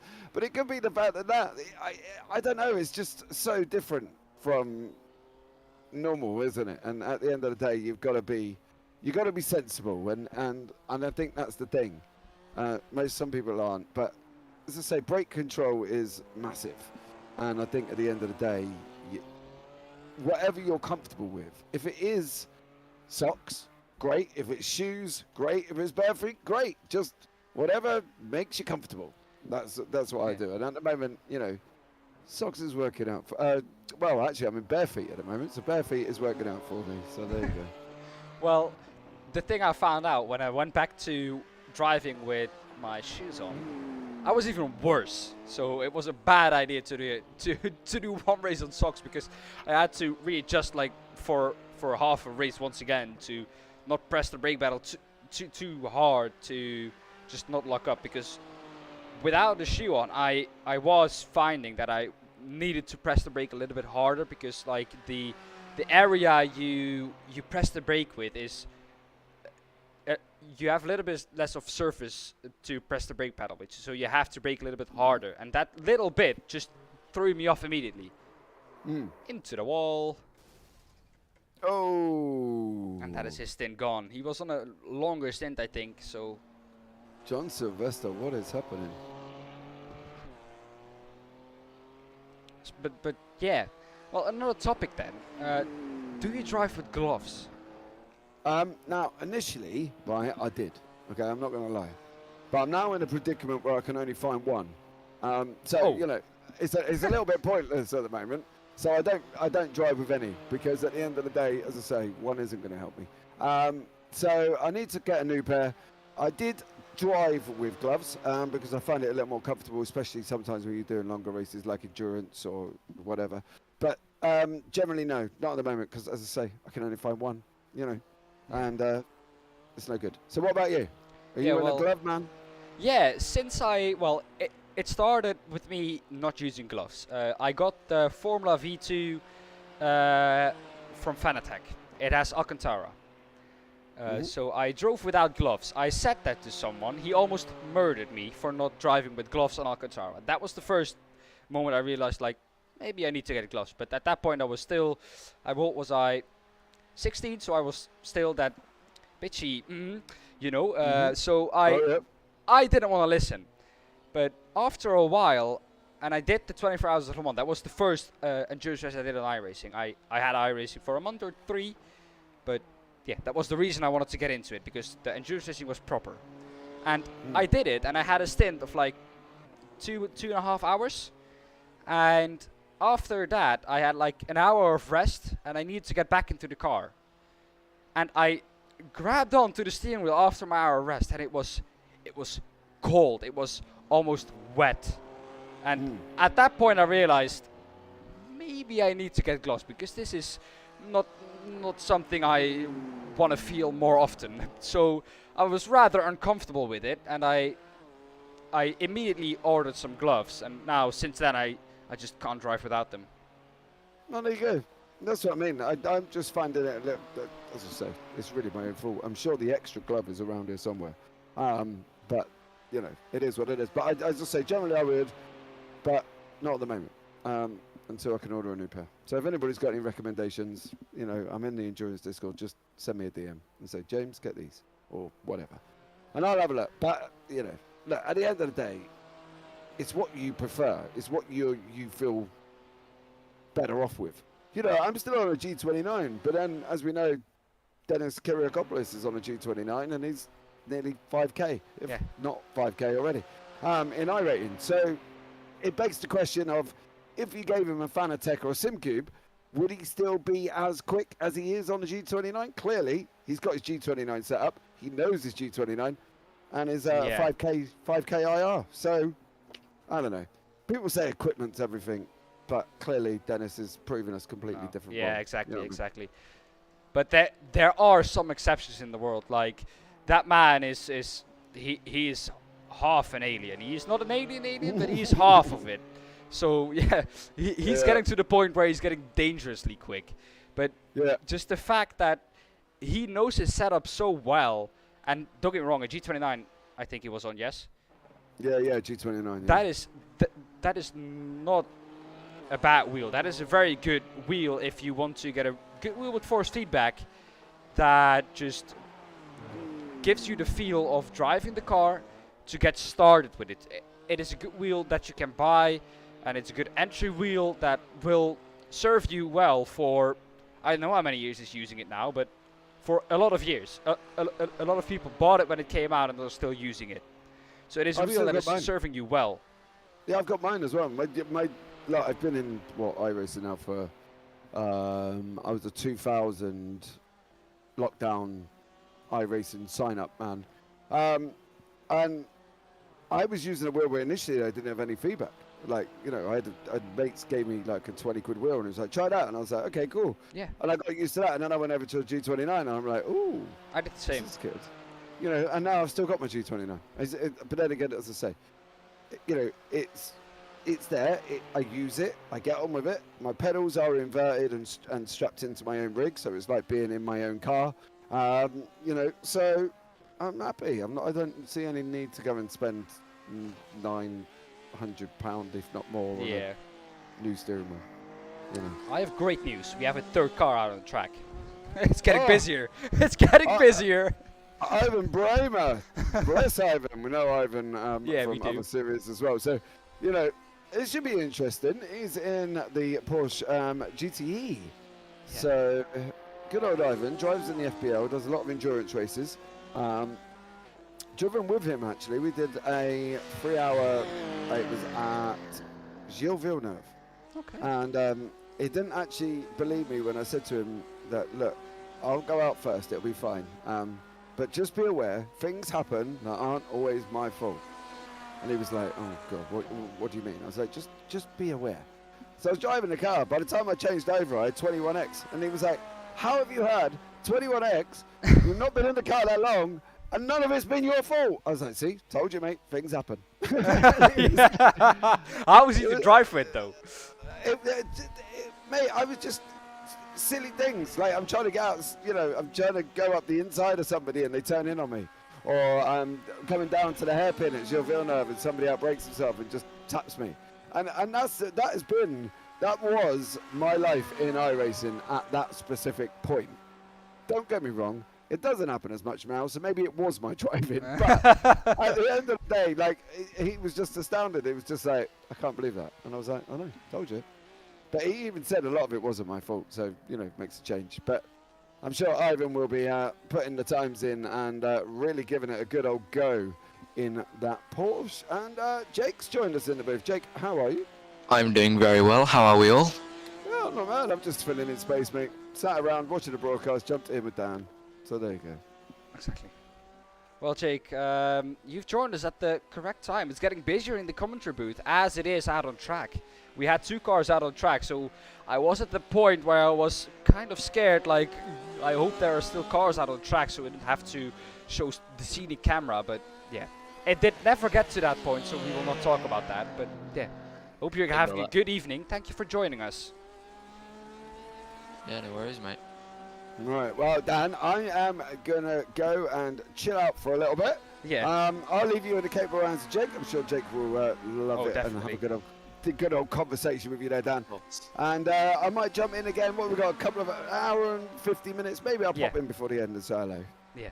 Well, James, thanks for joining us. You've served us well. And, no worries, mate. Hopefully you'll be back for the end. Yeah, take care, dear guys. See you later. Have a good evening. Bye. Well, Jake, welcome. You joined in at the time that, like, James and I were talking about driving with bare feet, socks or gloves, or which equipment. So should we just continue that trend? I think we should. I drive Logitech G920. It's a good wheel, to be honest. It just, I think I want a Fanatec because it's the Fanatec brand.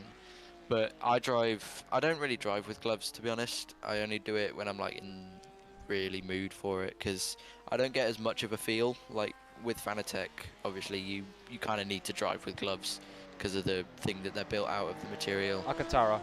Yeah, but socks mainly, to be honest, because it's easier. Yeah. I'm just lazy.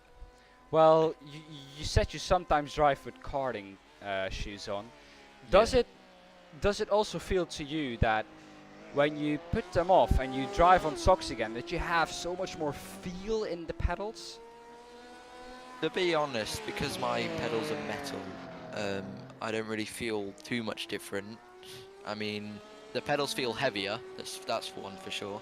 The shoe kind of takes the heaviness out of it. Yeah. But apart from that, I don't really feel much difference, to be honest.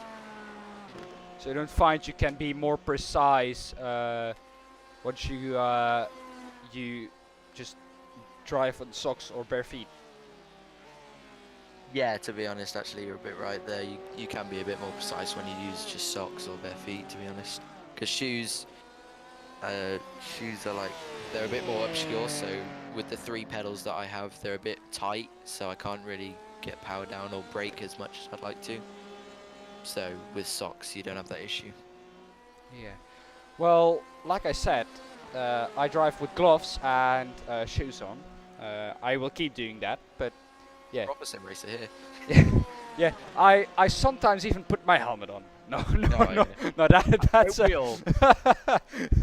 Don't we all imagine we're in a real car? That's, I think, the reason why we all do sim racing. But hey, we have a question in chat. I wouldn't expect much cooler conditions. It is Florida in the summer, and the Daytona 24 is in the winter. Well, I'm telling you, Jake, it's 53 degrees out on track. What do you prefer, 53 degrees or 30 degrees? To be honest, with the tyres, I'd probably prefer the 30, because once you get to 53, you just oversteer like no tomorrow. Because the tyres are just starting to overheat and lose grip. Because there's tyres, for anyone that doesn't really know in this like, first time or so, tyres have like an optimal window of temperature where they can be really on point and you can get so much out of them. But 53 degrees track temperature, I think, is a bit too much for the tyres and the drivers to have grip.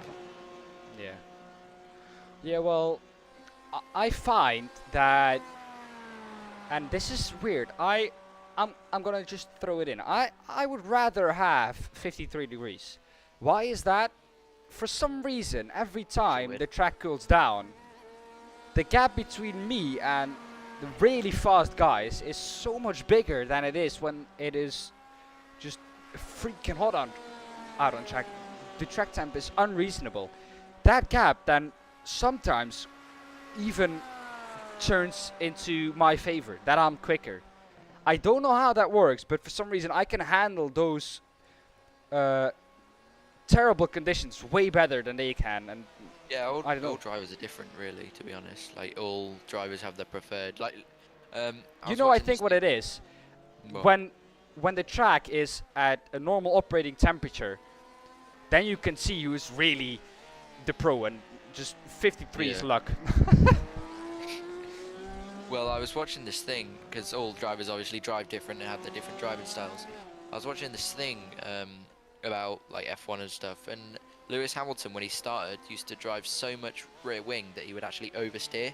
Because I was watching his pole lap from 2007 at Silverstone, and he's just correcting the car so much, and it's just crazy how all drivers drive differently, and they have different setups, and like you said, different temperatures that they can do better at. Is that why you've been doing then? Have you been setting your Le Mans temperatures to like 20 million degrees so that you are quicker? No, actually not. I practiced in for the people who don't know, I'm a almost 2K driver, and normally I'm around the middle in the endurance racing. I'm around the middle / higher end of the middle once we get to the longer stints, end of the field. But we are planning to do with PRT the 24 hours of Le Mans, the not 24 hours of Le Mans and iRacing, in the LMP1, the Audi LMP1, and that is really where it all started for me. In Project Cars 2, where I was at one point 5th in the world. That's the highest I've ever been, though, so I peaked at that point. But That's prime. that was the time that I was driving a lot in the Audi R18. So don't get me wrong, Project Cars 2 is a fairly Where's he going? just a vastly different. I don't know. He is cutting the track. It's just a vastly different sim than iRacing is. Project Cars 2 is, I think, a little bit more to the arcadic side. That is probably why I was so good at it. But yeah, that is just where it all started. And I think just driving that much in that car, I think you can see that it did help me at some point. Just being able to drive that car fast and confident. Of Yeah, course, for sure. You the obviously drive. got used to the way that it handled, and like, because when you get used to a car, you get like used to how like literally the limit of the car. Yeah. So you were finding that in Project Cars 2, and now that you've transferred to iRacing with it, you've just It's still the instantly same. muscle memory. That just edge of grip is it is still the same in iRacing as it was in Project Cars 2. So, but the thing is, I think that just driving a car a lot will automatically make you quicker, and I think that car just suits my driving style so well. Of course, I'm not towards just the top end of the field, but for a 2K driver, lapping at around the 3:11 low mark in race trim is definitely not bad. In Definitely not. in the top split in majors, they were turning 3:09 high in nighttime. So when the track is at its best in iRacing, then, and the car works best. So I haven't tried nighttime yet, but I have a feeling that I can get to the low 310s, and I would normally never ever be that close to those drivers who are driving in top split in the majors. I would normally never be that close to them. Me neither. I'm doing like 320. I think 322. I text you it anyway. Let me just find it because I can't remember my. Yeah, but you were driving the Porsche, right? No, I when test driving was up, I did the Audi. I took the Audi out for a bit. Okay. 322.2 is my fastest at the moment. Yeah, okay, but but I'm not used to Le did Mans, you so- have the setup on? Yeah, I had the Le Mans setup on. Okay, so then I think it is just a case of using the boost in the correct areas, because that is a very, very big part of how you drive that car. And I think that is the biggest part I've learned from Project Cars 2, and that is something that really, and I'm not lying, I haven't driven that car for 2 years. I got onto the track, and automatically my finger just moved to the boost button. I boosted and I released, and I've never watched any tutorials on how to go fast. I watched one and it was exactly what I did. And I think that is what Project Cars 2 has taught me, how to use the boost correctly. And I think that is a big part of how to drive that car. That is, I think, why I am immediately that quick in that car. Yeah, definitely. So I think that's a very big part of how you drive that car. And if you get that wrong, then your lap time is going to be completely off, because turning at 3:22 is off. I think you should at least be able to get down to the 3-minute 16s or 3 minutes 15s, because that is where like the normal people are, and you are definitely not worse than them. So Yeah, I think it's just the boost and braking zones. I think no, we did a practice session together, and I think I was pretty close on the braking zones. I think it's just that boost that you're talking about that I need to definitely nail on. yeah. Well, of course, it's not only braking in that car; it's how you regenerate, because that is the biggest part of deploying that boost. Is how you just regen it, because you can deploy it on out of Tetre Rouge.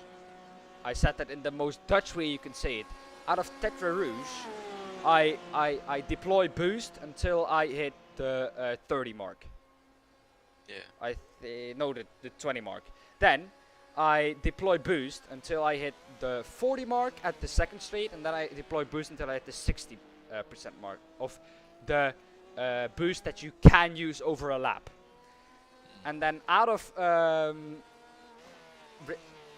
just out of then I think it is Mulsanne corner onto Indianapolis. I deploy until 80, so it's 20, 20, 20, and then after Indianapolis onto Arnage, I deploy nothing, because it's such a short run to Arnage, and it's the slowest corner on the track. So why would you use it if you have to take a lot of speed out? And then to the Porsche curves, I deploy 10%, so I go up to 90. And then after the Porsche curves and after the 4 chicane, so onto the start-finish straight, I deploy another 10%. So then I have used my full boost. But what I find sometimes, if I try to attack that lap time a little bit too much, I am out of boost on the second straight. So I can't deploy until 60%, so I'm stuck on 55, because the amount of battery charge I have left is 0. And that is something that I had to learn still, or that is something that I had to relearn, is just how to recharge that energy in an efficient way. It's a bit more difficult than you think to learn, to be honest. Yeah. Because it takes time. You got it. Yeah, because you got to perfect it. And of course, it is easy doing it in a test drive without any traffic, but Yeah. using the When you boost got in like, traffic, the it's, GTEs and yeah, stuff. it is so much more different because if you get caught up behind a slower car, I have found myself doing this 2 or 3 times over a stint when I did practice for the 24, and sometimes it's just it's so easy to just use a little bit more just a tiny bit more to get past that GT before the chicane. But remember, you're gonna lose that in lap time because the speed you gain at that point, it doesn't matter. And that is what I always say to people if they want tips. It doesn't matter how fast your speed will be on the first part, so onto the Daytona chicane. It doesn't matter how fast your speed is. The speed you are going to carry through the corner will always be the same. So there is no point in deploying more energy there in the first part, because you will go into that corner and your mid-corner speed will be exactly the same as it was when you use 5% less of the boost you can use over lap. So that is really, it is so like attractive is not the right word, but it is so easy to just use that little bit of boost to get past that car. And of course you have to, sometimes it's better, don't get me wrong, sometimes it's better to use boost and boost past that car and not lose as much time as you would, because if you use that 2 or 3% less boost on the second straight, you will lose about 3-4 tenths.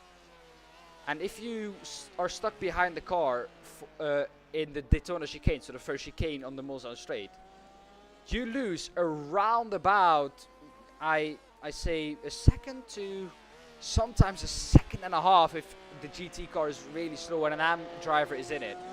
So you have to make those choices, but it's really difficult to judge when you don't know which driver is in that car. And I say it's always better to go with the long term and use that boost after the chicane so you can get past him easily, and maybe that boost is going to help you get past another car further up the road in a easier way. So don't be too quick and use that boost too much when you're driving in traffic, because that is when it really gets difficult, using it in traffic and managing that.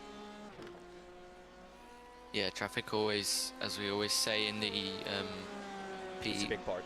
yeah, it is a huge part of the endurance racing, and sometimes a pain though, to be honest. Like if you get stuck behind a GT driver and you're stuck behind him for like 2 or 3 corners, it can get on your nerves quite a bit, but it's just part of the endurance racing, to be honest. Well, you know which part is when it gets on my nerves, and I find this when I'm driving it. Well, the Scripps car is out of shape all the time through that chicane. Yeah, no, I've just seen him not going again. It is so. When you start the race, right, and you Oh, it goes that's not around. nice. Is it just every car we are watching that just spins around or something? It's not commentator's curse, it's camera curse. Exactly. And the start of the race and that first hour, when you get caught up behind traffic and you see the car behind just gain that 3 seconds or 4 seconds on you, you're like, damn man, that time is so hard to regain again. But once you're settled into the race and you're just chasing lap time instead of just being ahead of people. Oh, disconnect maybe? Please, no. This was the only car we had out on track. Well, we've gone to scenic view. Rui Teixeira is the driver that was in that car. Potential blip, maybe. Yeah, he is out. No. Shit. Now we have no cars out on track. This is what I was not hoping for. Anyways, we can just go on. I will Continue keep our an eye. awesome conversation. Yeah. And, you know, when you see the guy behind gaining that time, it's getting on my nerves more than it is when you are settled into the race and you are like 40 seconds ahead of someone, and, you know. Yeah, especially when like it's the first say hour or two into the race and you're trying to just literally gap yourself ahead of everyone, and you see there's like GTE cars if you're in an LMP2 or one in front of you, and you lose time, and you're just like, God's sake, why now? Exactly. Because of course, during the first hour or two, although that seems like a long time, the pack is still quite bunched up.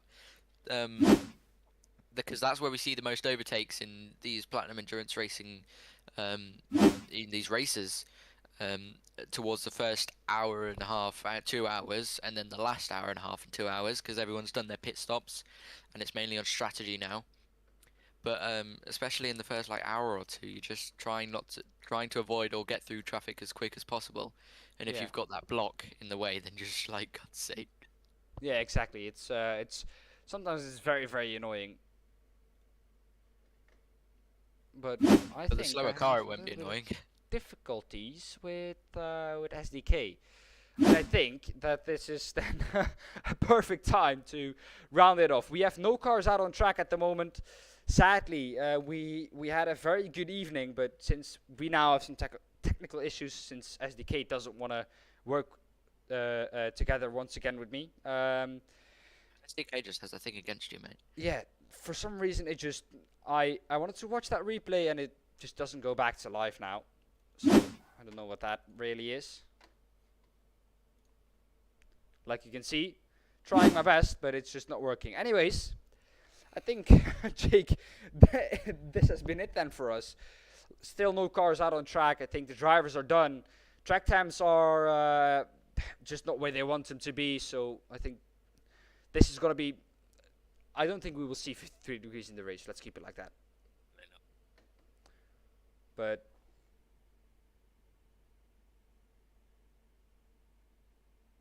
oh, iRacing is in maintenance mode again. That is it. Oh, that's the issue then. Yeah. Well, that is really, really, really annoying. Let's see what I can do. Does this work? This works. Okay. You now have me on screen. Wow. Well, while we watch this, can I... Wait. Never mind. Let's just keep it like that. But, yeah. Dan, it's James. Yeah. James, welcome. Just to let you know, iRacing just dropped an update and kicked everybody out. Okay. We've Absolutely great witnessed to that know. through our session. Yep, it just literally, as I was about to grid up for a race, it decided it was going to terminate everybody. And you can guarantee I probably lost IR now, so that's lovely of them. You shouldn't though. If you didn't start the race, surely not. Well, we were on the grid, just gridding up, Oh, fair. Oh, that's so That's a bit it's kicked sad. us out. Yeah, it's sad times, mate. But I suppose on the end of your session as well, really. That's Yeah. brought our session sadly to an early close. Yeah. Well, we were not expecting this, but I was like, why is SDK doing this? But it's not an SDK fault. So sorry, No. SDK guys, if you're watching, it's not SDK, it is iRacing, and we have never had issues with SDK. It's always working. It's a great It's tool the best for software out exact- there, please. Exactly. James definitely did not miss his incident recording thing 2 weeks ago, but hey, it happens. Definitely not. Well, I think that has been all for us then this evening. To you, James and Jake, for you sadly it was a bit short, but thanks guys for just popping in. It has been a great evening, and I think tomorrow, if everything goes well, we will be back with coverage from Free Practice 2, because of course this is the last week from the Platinum Endurance Championship from the first season, so we wanted to make it a bit special, and since I have nothing to do, well, why not stream it? So yeah, to you, James, thanks for coming along, and you're No definitely worries, mate. good to pop in tomorrow if you have time as well. Yeah, no problem at all. I'm sure I might get some time to be able to pop in and say hello. Well, Jake, you as well. Sadly, it's been a bit short, but hey, tomorrow we have another go, and I think you will be with me from the Tomorrow beginning then. Yeah, I'm a bit more free tomorrow, so I should be able to do most of it. Exactly. Well, everyone, I wish you a great rest of your evening. Stay safe, of course, and join us tomorrow once again for some more practice out on Daytona. Hopefully we have a little bit more of drivers out on track then as well. So like I said, stay safe, and we'll see you tomorrow. Bye-bye.